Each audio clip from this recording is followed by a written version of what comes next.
Get the home field advantage every time with Fairfield by Marriott, official hotel partner of the NCAA. Whether you're a student athlete working toward your championship dreams or your team's biggest fan, Fairfield by Marriott has everything you need to get ready for game day. From comfortable guest rooms to complimentary hot breakfast, Fairfield is part of the Marriott Bonvoy portfolio of hotels and official hotel partner of the NCAA. Visit fairfield.marriott.com to book your next game day stay. For the ones who get it done, the most important part is the one you need now. And the best partner is the one who can deliver. That's why millions of maintenance and repair pros trust Grainger, because we have professional-grade supplies for every industry, even hard-to-find products. And we have same-day pickup and next-day delivery on most orders.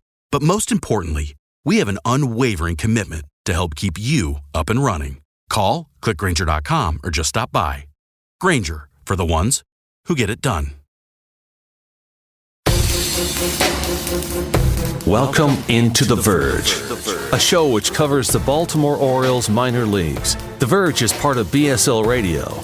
Baltimore Sports and Life is dedicated to analysis and discussion on the Orioles, Baltimore Ravens, and the University of Maryland. The site has a team of writers providing coverage of those teams and houses live streaming content weekly. Join the conversations at the message board, like BSL on Facebook, and follow BSL on Twitter.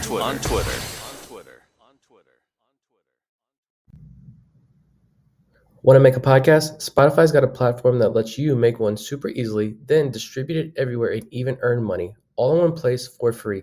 It's called Spotify for Podcasters, and here's how it works. Spotify for Podcasters lets you record and edit podcasts right from your phone or computer, so no matter what your setup is like, you can start creating today. Then you can distribute your podcast to Spotify and everywhere else podcasts are heard. Video podcasts are also available on Spotify. With Spotify for Podcasters, you can earn money in a variety of ways, including ads and podcast subscriptions. And best of all, it's totally free with no catch. Ever since we discovered Spotify for Podcasters, we feel like having options like video podcasts and Q&A lets us be more creative on another level. I highly recommend you give it a try. Download the Spotify for Podcasters app or go to www.spotify.com/podcasters to get started.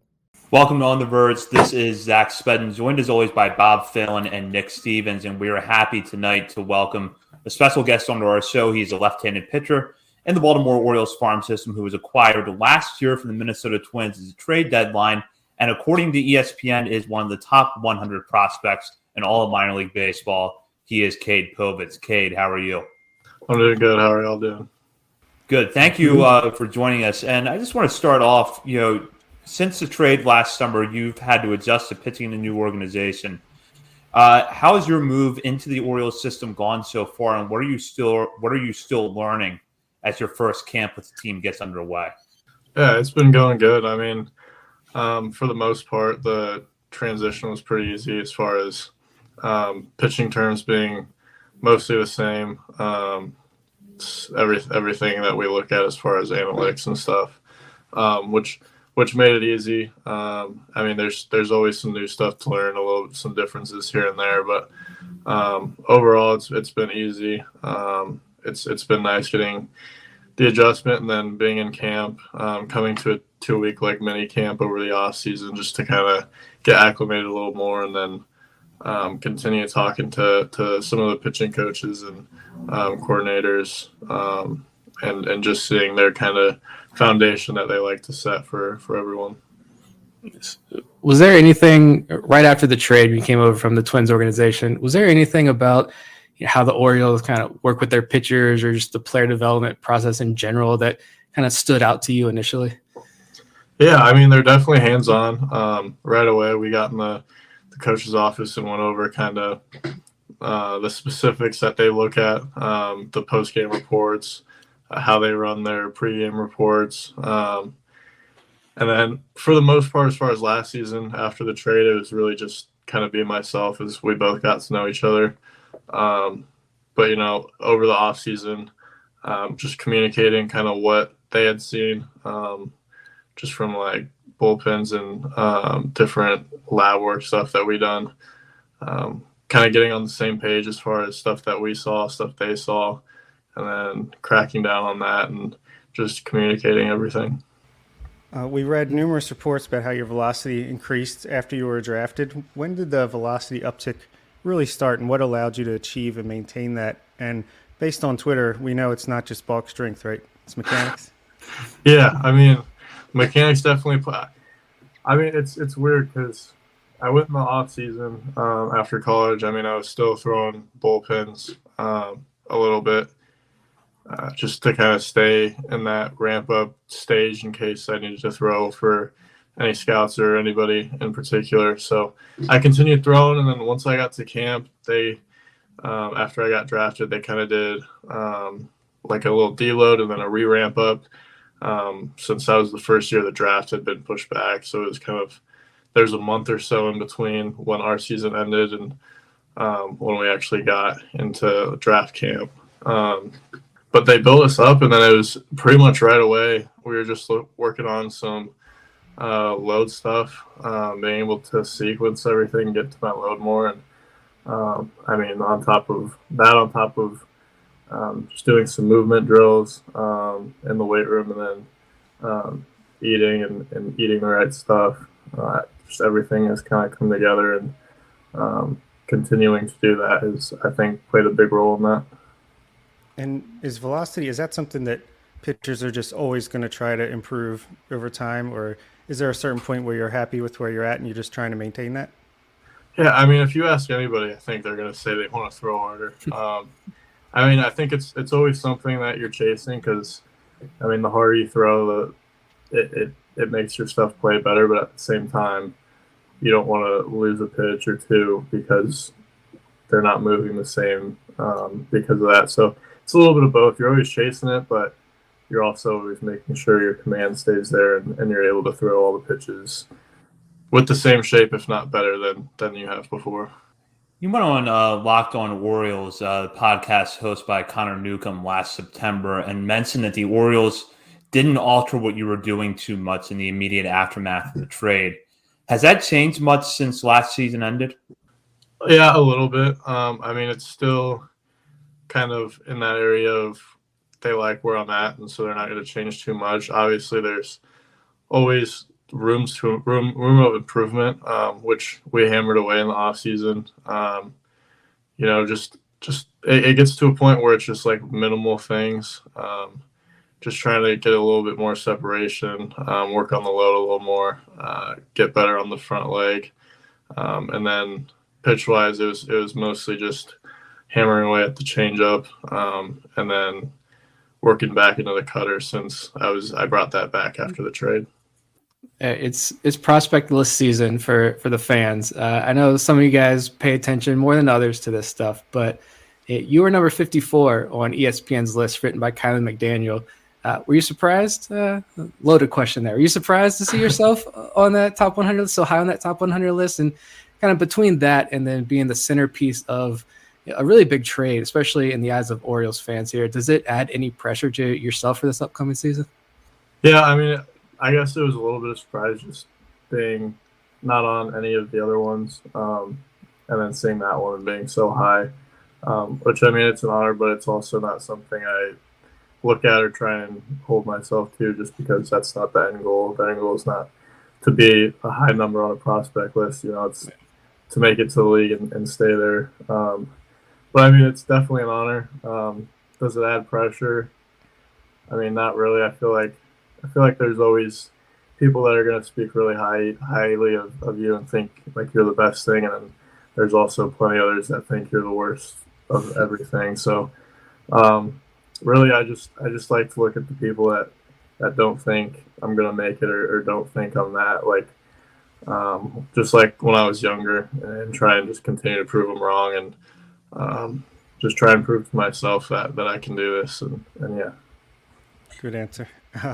What would you consider your best off-speed pitch, and how would you describe each of their movement profiles? Like, how do you try to get those pitches to play off each other, and how's the changeup coming along too? Yeah, I mean, gosh, the best one. I mean, I would say my cutter, but I mean, I like my slider a lot too, my curveball, and then I got to see my changeup the other day in action, and it was right where we wanted it. You know, it had good arm side run, but it was also getting a good amount of depth as well, which is what we were really looking at. And then the cutter, if you want to call it an off speed, I have some more arm side run on my fastball, but then my cutter kind of plays a little bit more the other way, and only a mile or two off of my fastball. So playing those off each other is definitely huge because it's going to mess with the hitter, keep the ball off the barrel, and then the curveballs. I mean, slow. I idolized Kershaw growing up, just being a left-hander. So, I kind of want to act like I have his curveball. I mean, it's hard to match something like his, but a slow, loopy one like that, and then a slider that's going to have some late bite to it to hopefully get some punch outs and keep the batter thinking. Yeah, a lot of options there. So that must help when you're not feeling one pitch on a particular day. You can always go to another one, right? Yeah, you always got to find what's working for a certain day. How excited are you to be in big league camp this spring and have the opportunity to pitch in Major League spring training game? Yeah, I mean, I'm fired up. It's a pretty special thing to be a part of. Just being able to meet guys that have been around and have been doing this for so long, and just to see how everybody else works, and just kind of get yourself acclimated to what it looks like, to hopefully be able to carry that on throughout the season and just for the future, and kind of understand the importances of certain things and what guys are like at the big league level. We're getting to see a lot of those early camp videos. I think you and Drew Rom throwing some bullpens the other day. That was really cool to see. You've been in the organization a little bit longer now. Are any of your fellow pitchers in this system that really impress you the most, guys that really stand out? Maybe some guys that you think are maybe a little underrated?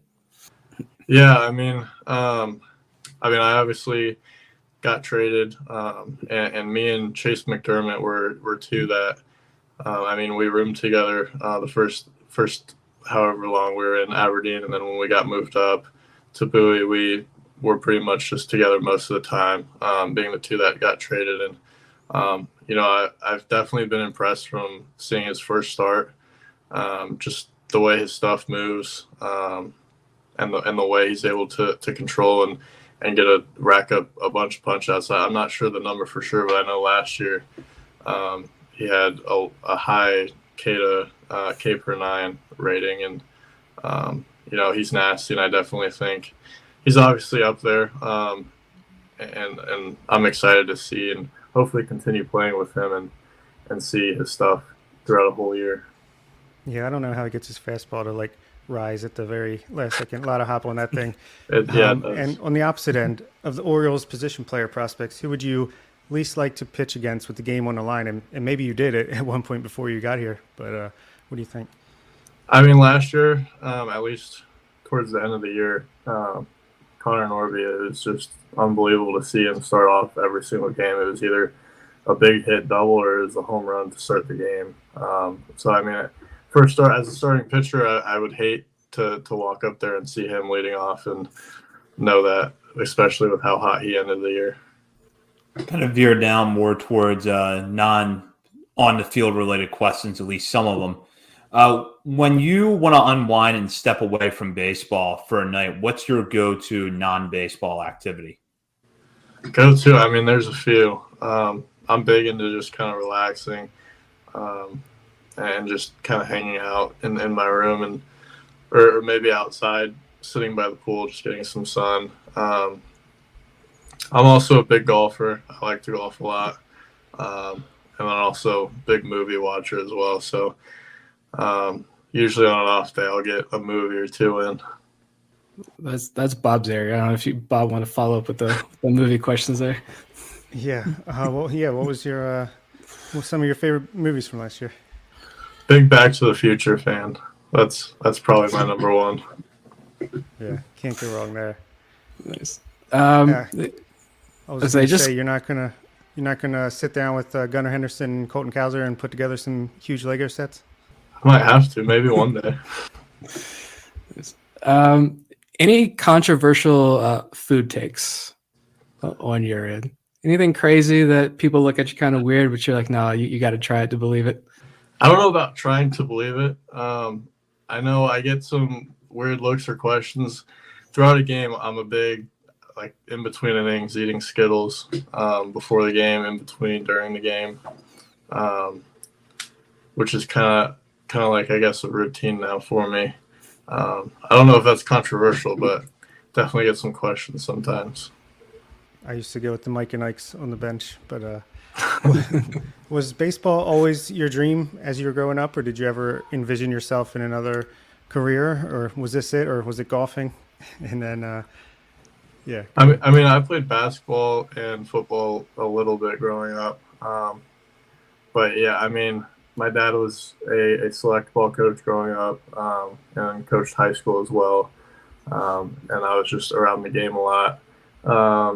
I liked football, but never was into playing it as much. And just, yeah, I think just being around the game of baseball pretty much my whole life, it's just kind of one of those things I always dreamed about working towards.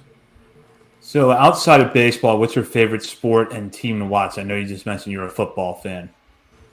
Yeah, probably football. I don't watch a ton of NFL. I watch the Vikings a little bit, but I'm obviously a huge Nebraska fan. Football hasn't been too hot lately, but there's always hope each year. Nebraska basketball just beat our Terps last night, so. Yeah, I did see that. I was watching that game. You can beat Purdue, but not Nebraska. What's been the biggest adjustment for you off the field, having grown up, gone to college in Nebraska, and now you're an East Coast guy in the Orioles organization? Anything off the field that you've kind of, weather, food, anything like that you've had to adjust to? I mean, definitely always try to stay eating. For me especially, just trying to always pack on the calories and make sure it's good, not just junk food all the time. And also trying to find downtime just where I can get away from baseball a little bit and not always be even like just on my phone looking at video and stuff, just setting that aside and whether it's talking to parents, friends, girlfriend, but just kind of getting away from the game for a little bit. Eat any good crab cakes yet? I have not, no. You'll have to do that at some point while you're here. And last thing I have is you recently asked for a walkout song suggestions on Twitter. Have you decided on anything or any good ideas so far? I haven't yet. My walkout last year was Wolves by Kanye.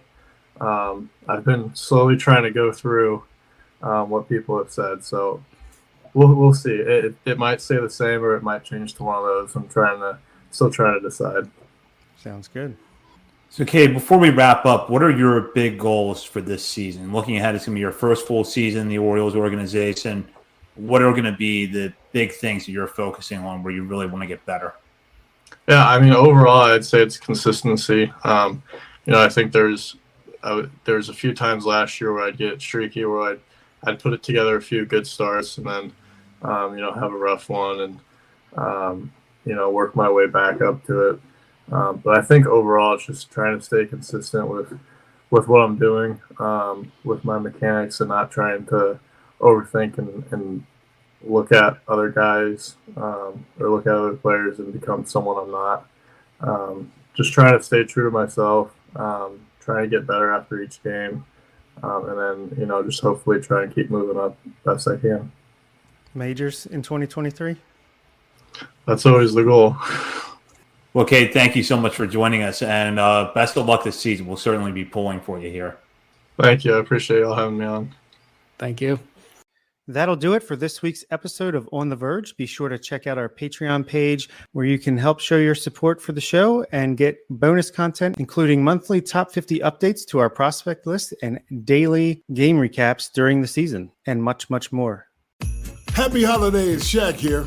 If you're not one of the millions of people who already own a cartridge-free Epson EcoTank printer, how are those cartridges working out for you?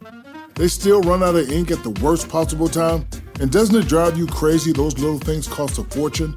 Enough is enough, people. Don't get cartridge. Switch to Epson EcoTank. Instead of cartridges, EcoTank comes with bottles of ink, 4 big bottles of beautiful ink you simply pour into EcoTank's 4 big ink tanks. The bottles snap in place, and then you just fill and chill. No mess, no stress. EcoTank comes with so much ink, you can print worry-free.